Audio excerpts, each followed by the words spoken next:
Olá, o advento das novas tecnologias, das redes sociais, permitiu o engrandecimento da comunicação de maneira geral, mas trouxe um efeito muito preocupante. Jornais tradicionais, veículos impressos estão desaparecendo. Um deles é o Jornal do Brasil, tradicional na imprensa brasileira. Para falar um pouco sobre essa realidade e sobre o que foi o Jornal do Brasil para a sociedade brasileira, o Cidadania recebe hoje a jornalista Belisa Ribeiro.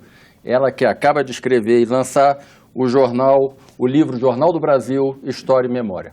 Belisa, muito bem-vinda ao programa Cidadania. Então, internet é sinônimo do extermínio da imprensa escrita, da mídia impressa? Muito obrigada, Chico, por estar me dando a oportunidade de participar do programa. Eu acho que a internet pode não ser o sinônimo do extermínio, porque nós vivemos tantas vezes o anúncio do fim de tantas coisas, né? Primeiro vemos o anúncio do fim do rádio, primeiro vemos o anúncio do fim dos livros, né? Do rádio, do cinema, e nada disso morreu, né? Então a gente não pode deixar de constatar uma demanda em diminuição pelo jornal impresso, né? Isso é estatístico. Mas eu acho que vai demorar para o jornal impresso morrer. Por quê? Porque o jornal impresso ele é sinônimo de credibilidade. A gente vê nas estatísticas que as pessoas, quando procuram a notícia na internet, elas ainda se dirigem majoritariamente aos portais dos jornais, né? Então, e também as estatísticas mostram que a imprensa é uma instituição de grande credibilidade, principalmente no nosso país. Então, acho que vai demorar para o jornal impresso morrer. E talvez a culpa não seja só da internet. O jornal impresso tem que se comportar um pouco melhor, se ele quiser manter os seus leitores. Eu acho que ele no Brasil foi por um caminho muito ruim. Ele está tendendo a se aproximar cada vez mais da cara da internet. Então, se você for ficar com a cara do seu concorrente, você tende a perder mais caminho ainda, mais procura ainda. Até porque a internet é de graça e o jornal é pago. E até porque jamais o jornal vai poder competir com a rapidez da internet. Então, se o jornal ficar em pílulas, se o jornal ficar com notícias curtas, se o jornal ficar querendo se parecer com quem é mais rápido que ele tende a morrer, né? Eu acho que o que o sustenta ainda é a sua credibilidade, os seus colunistas que apresentam ali opinião, tradição, qualidade e profundidade. Esse seu ponto de vista corrobora um pouco. Certa vez eu vi um estudo sobre a imprensa do Canadá, onde os pesquisadores analisaram 3 jornais tradicionais que estavam em crise e as fórmulas que eles buscaram para sair da crise. Um decidiu cobrar pelo acesso à internet. O outro decidiu ter um conteúdo semelhante à internet, porque assim ele conseguia diminuir folha de pagamento, botar jornalista para fora, pegava aquele conteúdo gratuito. E o terceiro, o que teve o maior sucesso econômico posteriormente, foi o que resolveu investir em profissionais articulistas na notícia diferenciada. Seria esse o caminho? Eu penso que sim, porque eu acho que competir indo para o igual me parece mais difícil. Belisa, no livro que você conta a história toda do Jornal do Brasil, que vai completar agora 125 anos, se a gente for olhar lá atrás, o Jornal do Brasil nasce como um instrumento de informação em defesa da monarquia do Brasil, né? E hoje se debate muito essa questão da imprensa tomar partido na realidade política, conjuntural que nós vivemos. Até colocam como se fosse uma novidade, que historicamente a imprensa tivesse sido neutra e hoje toma partido. Qual a análise que você faz sobre essa realidade e como é que você vê assim, jornais que nasceram por uma causa, como foi o Jornal do Brasil, em defesa da monarquia, e que depois se transformaram, por exemplo, baluarte contra a censura, contra a ditadura? Olha, eu acho muito saudável os jornais tomarem partido. Eu acho que na Europa a gente está bem acostumado a ver jornais que você identifica com a social-democracia, né? Ou com Libération. Exatamente. Você sabe há muito tempo na Espanha, na França, na Alemanha, quais são os jornais. E aqui, tendências políticas, em que tendências políticas eles se alinham. Eu acho que não é bem isso. Eu acho que o que está se discutindo no Brasil e se criticando no Brasil não é os jornais terem linhas de opinião. É que os jornais e as revistas e a televisão estão confundindo informação com opinião. Isso é muito grave. Isso é muito grave. O leitor tem que saber exatamente o que é informação e o que é opinião. E eu acho que essa linha é que está sendo muito mal dividida dentro do noticiário. Dentro do noticiário. Você não pode confundir em nenhum momento o que é informação com o que é opinião. Deve estar bem claro para o leitor, isto aqui é informação, isso aqui é minha opinião. Eu acho que isso não está sendo feito. Então, mas um jornal que toma partido por uma causa, qualquer que seja ela... Não, você pode tomar partido, mas não... dentro da hora que você está apresentando um telejornal, você não tem o direito de apresentar uma notícia com tom de deboche. Você apresenta a notícia, depois você para a notícia e entra o seu editorial. É isso que eu acho que as pessoas estão se ressentindo. Porque aí você fica como telespectador ou como leitor sem saber se você está vendo uma notícia ou se você está vendo uma opinião. Então, eu acho que isso está errado. Né? Se você põe na capa de uma revista uma foto distorcida, em que você está colocando uma pessoa que você é contra, com uma foto que já é um deboche, por exemplo, então isso não é informação mais, isso já é uma opinião. E na capa, editorializou. Já editorializou a foto, você entende? Então, acho que não é por aí. Eu não gosto. Eu acho que informação é informação e opinião é opinião. Dentro do jornal, do telejornal ou da revista, tem um espaço de informação onde o leitor diz, bom, isso aqui é como aconteceu. Agora, aqui nessa outra página, a revista vai me dar a opinião dela. E eu acho que isso aí está tudo misturado hoje. E o que é ruim para a informação da opinião pública. Desde a Constituinte se debate muito a questão da função social da imprensa, dos veículos de comunicação. Você acha que a imprensa, em especial a imprensa escrita, ela vem cumprindo esse papel? Eu acho que piorou bastante, né? Eu acho que já foi melhor, mas o Brasil já foi melhor também.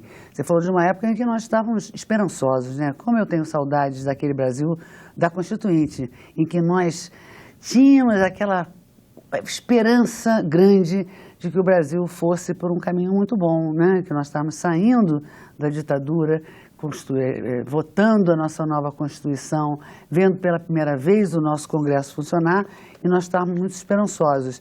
Infelizmente, não aconteceu nada do que nós estávamos esperando, né? O nosso primeiro presidente não chegou a tomar posse, o nosso outro presidente eleito pelo voto direto foi para o impeachment. Então, o Brasil sofreu frustrações muito grandes nos seus primeiros momentos democráticos e agora continua sofrendo essas frustrações traumáticas, eu acho, para o país. Então, acho que a gente não deve esmorecer, mas que realmente tem sido bastante difícil para o cidadão brasileiro encarar a sucessão de circunstâncias e da realidade que nós temos enfrentado. Política parece até, se fosse novela, seria quase que inacreditável. Você está lembrando alguns momentos importantes da história brasileira e esses momentos... quando se está, como nós chamamos, na cozinha da imprensa, né, fechando o jornal, fechando o telejornal que vai para o ar, ele tem toda uma tensão, ele tem toda uma outra história que acontece nesses bastidores, e o seu livro recupera alguns desses momentos, né? Você pode lembrar aqui para os nossos espectadores alguns desses momentos que você achou mais marcantes? Posso sim. Acho que os 2 primeiros capítulos do meu livro já são sobre momentos em que a imprensa teve um papel muito marcante e são momentos de enfrentamento da censura. O primeiro capítulo é sobre a edição do dia seguinte à promulgação do Ato Institucional número 5, um dos atos mais duros da ditadura militar, em que os censores foram para dentro da redação do Jornal do Brasil e querendo controlar aquela edição. E os redatores, o editor-chefe, que na época era o Alberto Dines, que ficou no Jornal do Brasil de 1962 a 1973, tomaram uma decisão de dar um drible ali na censura e pegaram 2 quadradinhos que usualmente eram usados, um para dar o clima, né? Previsão do tempo. A previsão do tempo, e outro para falar alguma coisa sobre o dia seguinte, e eles usaram os números dos atos para falar sobre temperatura, dizendo que fazia 5 graus no Palácio Laranjeiras e 38 graus no Palácio do Planalto, porque 5 do ato institucional e 38 do ato complementar, e falando ventos fortes correm o país, tempo tenebroso. Tempestades e trovões. E no outro botaram simplesmente, ontem foi o dia dos cegos, porque tinha sido o dia de Santa Luzia. Hoje parece uma coisa tão assim, simples, né? Mas o título do meu capítulo é 2 quadradinhos e uma lavada de alma, porque aquilo realmente lavou a alma do cidadão brasileiro, do leitor do Jornal do Brasil e do cidadão brasileiro, porque o AI-5 tinha sido uma coisa tão dura contra a liberdade individual, contra o funcionamento, resquício de funcionamento democrático que havia no país, cortou até o habeas corpus, o direito praticamente de ir e vir, de se reunir, de comentar qualquer coisa, ter uma conversa de rua, e que aquilo foi uma notícia para os leitores da forma como foi possível, de que estava havendo uma censura, né, dentro do jornal. Conseguiram captar... Conseguiram captar que estava havendo uma censura no Jornal do Brasil, que aquela era a maneira que eles tinham conseguido dar o recado, mas a censura ficou muito brava, porque eles tinham enganado, tinham mostrado outra prova de página para os censores lá em cima, e tinham mudado aquilo lá embaixo, porque a oficina ficava lá embaixo, a gente sempre falava lá embaixo, já, né? Porque a oficina era lá embaixo mesmo, no térreo. E aí, no dia seguinte, as tropas da aeronáutica invadiram o Jornal do Brasil, tomaram de assalto a redação, prenderam o diretor do jornal, e a Condessa Pereira Carneiro, que era proprietária do jornal, já era comandante do jornal, melhor dizendo, ela decidiu que com o diretor preso o jornal não ia rodar. E o jornal não foi para a banca, então isso aí que deu mais ainda, no geral, a dimensão do que estava acontecendo, né, para as pessoas, para os leitores e para os cidadãos. Então foi um ato de muita coragem, e aí a imprensa demonstrando assim, o seu papel, que eu acho que a imprensa tem, né, muito forte em qualquer sociedade e nos momentos graves assim, de enfrentamento com um poder autoritário, e mostrar que ela tem esse papel mesmo, de quarto poder, vamos dizer assim, como a gente é chamado às vezes. Eu me lembro, assim, um governo Figueiredo, eu era um leitor assíduo do JB, que o JB trouxe a público uma denúncia de uma fotomontagem. O governo tinha apresentado uma nova frota de barcos pesqueiros da SUDEP e distribuiu fotos, né, para a imprensa, e na verdade o JB conseguiu identificar que aquilo era a multiplicação da mesma foto, então que eram 3 ou 4 barquinhos, viravam 30 ou 40 barquinhos. E isso demonstrou muito, assim, quer dizer, a decisão do jornalista investigar, a decisão do jornalista não receber a matéria já mastigada das assessorias de imprensa e tal.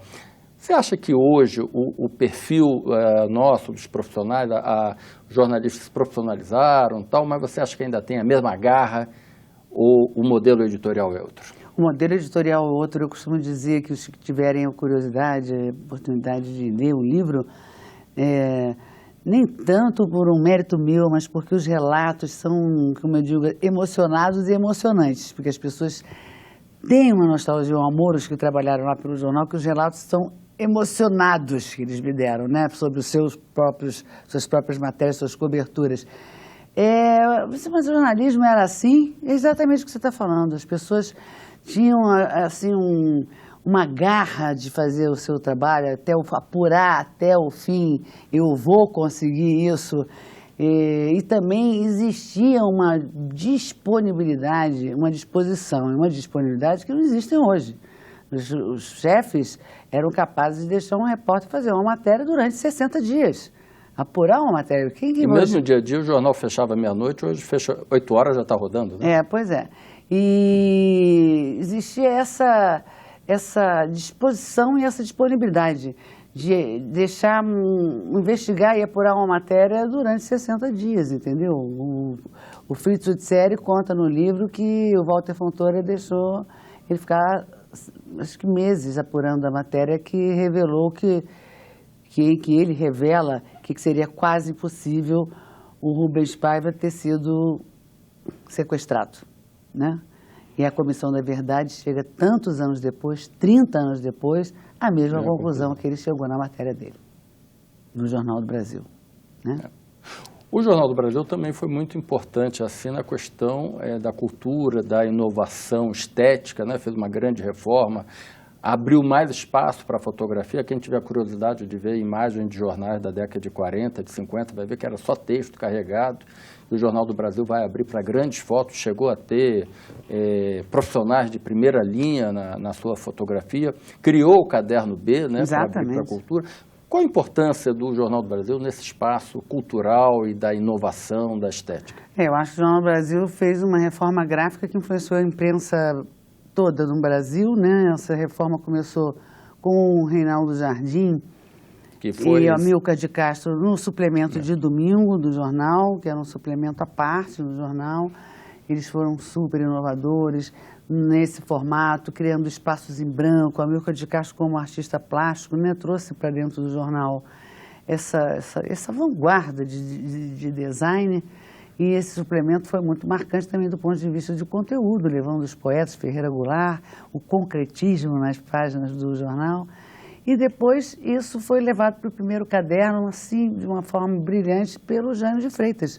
O jornal ainda era um jornal cheio de classificados. O Jornal do Brasil chegou a ser conhecido como o Jornal das Cozinheiras, de tantos classificados que ele tinha na sua primeira página, e muitos deles sobre pedidos de emprego e ofertas de emprego. Então, o Jânio, em 1959, ele consegue botar o jornal, os classificados em L, fazendo um L assim na primeira página, e pela primeira vez dá primazia às notícias na primeira página, o que também foi muito importante do ponto de vista do conteúdo.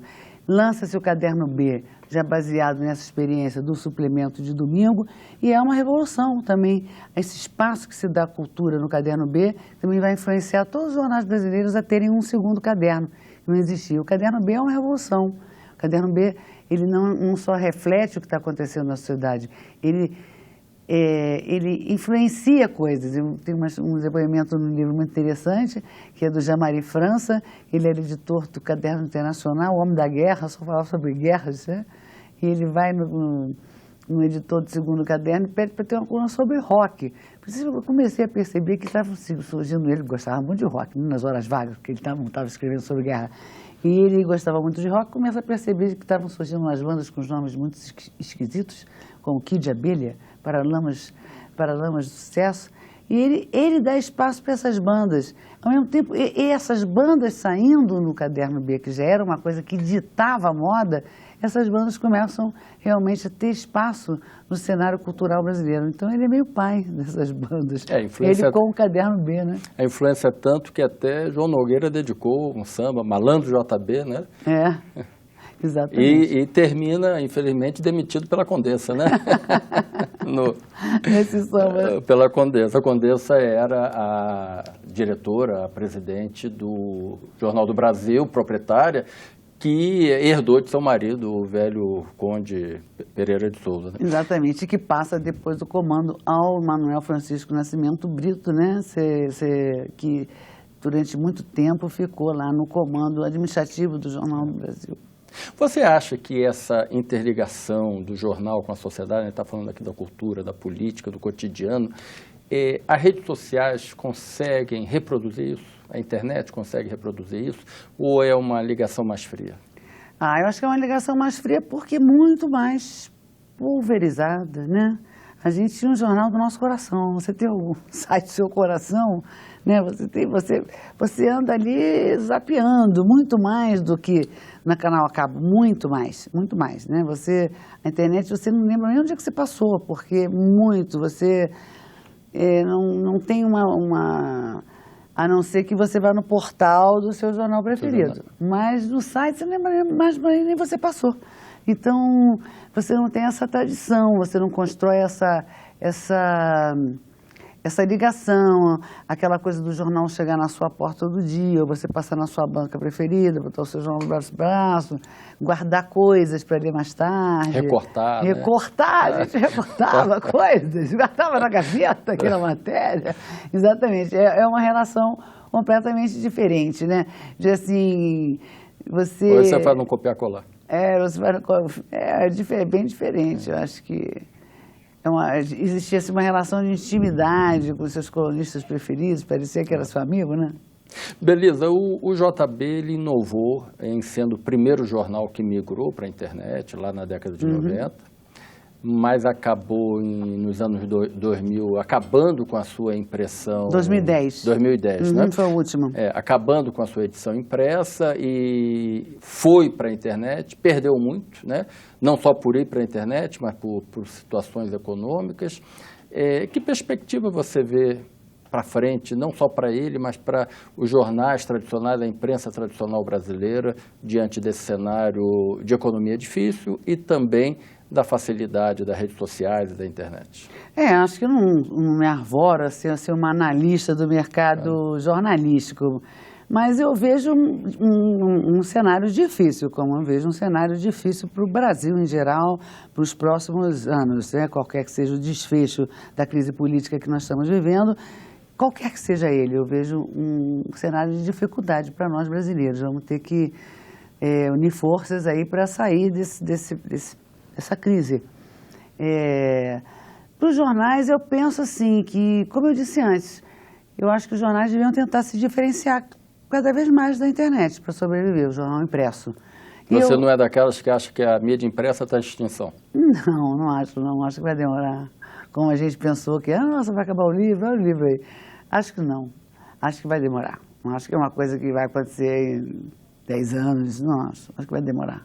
Beleza, quem quiser ter mais informações ou mesmo encomendar seu livro, tem um site na internet? Pode procurar o meu site, que é o belizaribeiro.com.br. Eu queria só dizer que eu fiz um documentário homônimo ao filme, um longa-metragem, que vai também estar disponível em DVD em breve.